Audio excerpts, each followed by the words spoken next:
चलिए सर ने दो नए शेयर में यहाँ पे एंट्री ली है। देखिए तो दो शेयर में नई खरीदारी की, एक शेयर में अपनी हिस्सेदारी बढ़ाई, साथ में देखिए तो दो शेयर में अपनी हिस्सेदारी घटाई है।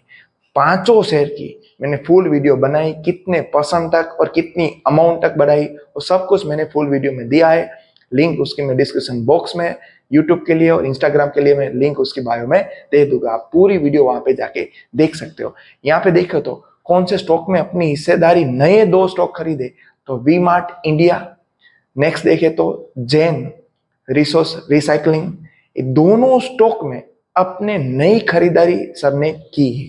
बाकी के एक शेयर में हिस्सेदारी बढ़ाई है और दो शेयर में हिस्सेदारी घटाई, उसकी पूरी वीडियो मैंने दी, आप यूट्यूब पे जाके देख सकते हो। बस फ्रेंड इस वीडियो में इतना है, कोई बाय सेल रिकमेंडेशन नहीं, मगर जब जब एंकर इन्वेस्टर खरीदते तो आने वाले दिनों में स्टॉक रॉकेट बनता है, इसलिए वीडियो आपके लिए बनाई। Thank you.